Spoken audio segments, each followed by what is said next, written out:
अगर तो आपको सिलाई भी आती है, आपके घर में एक सोइंग मशीन भी रखी हुई है, लेकिन आप उसे सिर्फ अपने घर के कपड़े सिलाई करने के लिए यूज़ करते हैं, तो आज की वीडियो आपके लिए बहुत इम्पॉर्टेंट है, क्योंकि आप इसी सोइंग मशीन को एक प्रॉपर होम बेस्ड बिजनेस में कन्वर्ट कर सकती हैं बहुत ज़्यादा इन्वेस्टमेंट के बगैर। आज मैं आपको स्टेप बाय स्टेप बताऊंगी कि स्टिचिंग बिजनेस कैसे कर सकते हैं, क्या कोई सर्विस देनी है, कस्टमर्स कहाँ से मिलेंगे और इस बिज़नेस से अर्निंग किस तरह से इंक्रीज़ हो सकती है। अस्सलामुअलैकुम जी, माय नेम इज़ बुशरा अमीर एंड यू आर वाचिंग बैतुर राहा। उम्मीद है आप लोग सब खैर खैरियत से होंगे, ठीक ठाक होंगे और ईमान की बेहतरीन हालत में होंगे, और मैं भी आप लोगों के सामने बिल्कुल ठीक ठाक अल्हम्दुलिल्लाह। सबसे पहले हमने डिसाइड करना होता है कि हम स्टिचिंग क्या करेंगे। सबसे पहले आपने ये डिसाइड करना है कि आपने लेडीज़ कपड़े सेल आउट करने हैं तो उनकी स्टिचिंग करनी है, या फिर आपने किड्स के स्टिचिंग करने हैं, या फिर आपने जेंट्स के कपड़े स्टिच करने हैं। स्टार्टिंग में आप बहुत ज़्यादा अपने ऊपर प्रेशर ना डालें। अच्छी गाइडेंस देना चाहती हूँ आप लोगों को कि सबसे पहले आप लोग एक फील्ड में जाएं, जैसे कि किड्स के, और फिर उसके बाद इसमें अपने आप को एज अ प्रोफेशनल लोगों के सामने लेकर आएँ, और फिर उसके बाद इंशाअल्लाह ताला आप लोग देखेंगे जब लोग आप लोगों से किड्स के कपड़े स्टिचिंग करवाएंगे और वो सेटिस्फाइड होंगे, तो फिर आपने आहिस्ता आहिस्ता लेडीज़ स्टिचिंग भी आपने स्टार्ट कर देनी है। और स्टिचिंग में ज़रूरी नहीं है कि सिर्फ आप कपड़े ही स्टिच करें, इसमें बेड शीट्स आ सकती हैं। आप अच्छे से ज़्यादा थान ख़रीद कर उनकी स्टिचिंग करके उन्हें अच्छे से बेड शीट्स बनाकर वो भी आप लोग सेल आउट कर सकते हैं। इसके अलावा आप लोग कोई भी कपड़े का छोटा मोटा बिज़नेस स्टार्ट कर सकते हैं। जैसे कि मैंने लास्ट वीडियोस में बहुत ज़्यादा चीज़ें शेयर की थी कि किचन की बहुत ज़्यादा काम की चीज़ें होती हैं, जैसे कि हम चावलों को दम देने के लिए कपड़े की यूज़ करते हैं। इसके अलावा कपड़े से पैन वगैरह उठाते हैं, ग्लव्स बना लेते हैं, और इसके अलावा दस्तरखान वगैरह की ज़रूरत पड़ती है।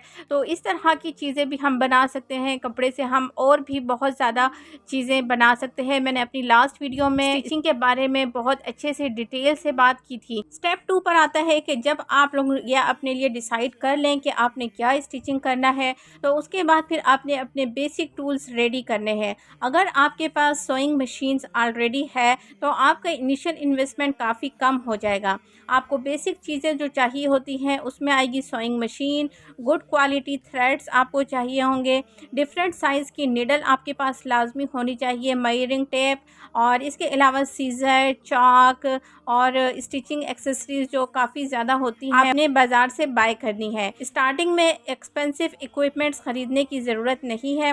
पहले ऑर्डर्स लीजिए, क्योंकि पहले प्रोडक्ट लाना ज़रूरी नहीं होता, बल्कि पहले कस्टमर लाना लाजमी होता है। अब बारी आती है स्टेप 4 की कि अपनी प्राइसिंग स्मार्टली आपने सेट करनी है। अपनी प्राइसेस आपने सिर्फ मार्केट के टेलर्स के बराबर नहीं रखनी, आपको अपनी कॉस्टिंग खुद से कैलकुलेट करना होगी।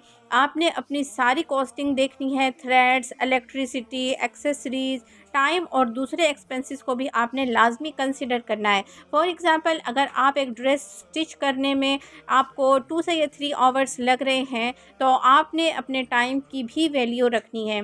शुरू में आपने रीज़नेबल प्राइसेस रखनी है, और इतनी भी ज़्यादा रीज़नेबल प्राइसेस नहीं रखनी कि इसमें आपकी कॉस्ट भी ना निकल रही हो और आपको फ़ायदा भी ना हो रहा हो। और अब बारी आती है कि कस्टमर कहाँ से मिलेंगे। सबसे पहले आपने एग्जिस्टिंग नेटवर्क से स्टार्ट करना है।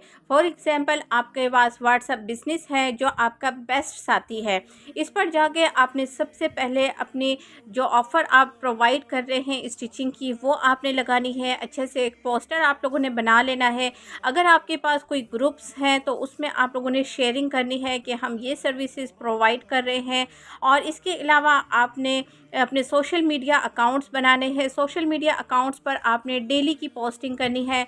अपने आप जो भी स्टिचिंग कर रहे हों, जो भी आपने अपने पैटर्न तैयार किए हों, किसी को आपने स्टिचिंग करके दी हों, तो इस तरह की वीडियो आपने डेली पोस्टिंग करनी है अपने सोशल मीडिया अकाउंट्स पर। अगर आप अपने काम को और ज़्यादा प्रोफेशनल बना सकते हैं तो आप अपने कस्टमर्स को होम पिकअप और डिलीवरी के कन्वीनियंट कर सकते हैं, उन्हें ये सर्विसेज भी प्रोवाइड कर सकते हैं। तो इस तरह से भी काफ़ी कस्टमर्स आपके साथ जुड़े रहेंगे। अब आता है स्टेप नंबर 7।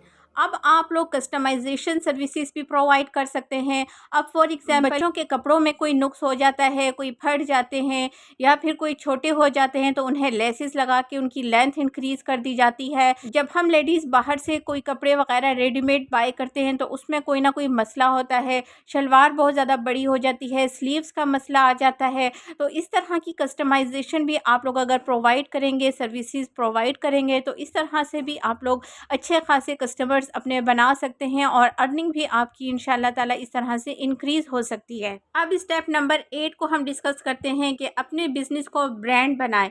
जब आपके अच्छे खासे ऑर्डर्स आने लगे तो आपने अपने बिजनेस का एक नाम देना है, अच्छे से उसका लोगो बनवाएं, अच्छी सी प्रोफाइल बनवाएं, अपने सोशल मीडिया अकाउंट्स को अच्छे से आप लोग मैनेज करवाएं और अगर आप लोग अफोर्ड कर सकें तो एक सोशल मीडिया मैनेजर रखें जो कि आपके सोशल मीडिया अकाउंट्स को मैनेज करेगा। इस तरह से आप और ज़्यादा ग्रो करेंगे और इस तरह आपने एक इंडिविजुअल कस्टमर्स पर डिपेंड नहीं करना, बल्कि आप जो है दूसरे बिजनेस वगैरह के साथ लाइक बुटीक वगैरह के साथ आप लोग कोलैबोरेट कर सकते हैं कि उनको भी आप लोग अपनी सर्विसेज प्रोवाइड करें। लेडीज़ क्लॉथिंग सेलर्स होते हैं, उन्हें भी आप लोग अपनी सर्विसेज प्रोवाइड कर सकते हैं। इसके अलावा ऑनलाइन क्लॉथिंग बिजनेस जो कि बहुत ज़्यादा इस वक्त ट्रेंडिंग है और लोगों को बहुत ज़्यादा डिमांड होती है अच्छे स्टिच करने वाले लोगों की, तो आप लोग उनके साथ भी कोलैबोरेट कर सकते हैं। स्टिचिंग ब्रांड के बनाने के लिए कुछ ऐसी मिस्टेक्स हैं जो आपने लाजमी अवॉइड करनी है। नंबर 1, हर ऑर्डर को एक्सेप्ट मत करें। जो डिज़ाइन आपको प्रॉपरली नहीं बनाना आता उसका ऑर्डर आप मत लीजिएगा। कस्टमर को खुश करने के लिए आपने वो ऑर्डर बिल्कुल नहीं लेना। नंबर 2, मेजरमेंट्स को लाइटली मत लें, क्योंकि मेजरमेंट्स अगर आपकी छोटी बड़ी हो गई और तो आपका कस्टमर आपके साथ सेटिस्फाइड नहीं होगा और इस तरह से आप कस्टमर को लूज़ कर सकती हैं।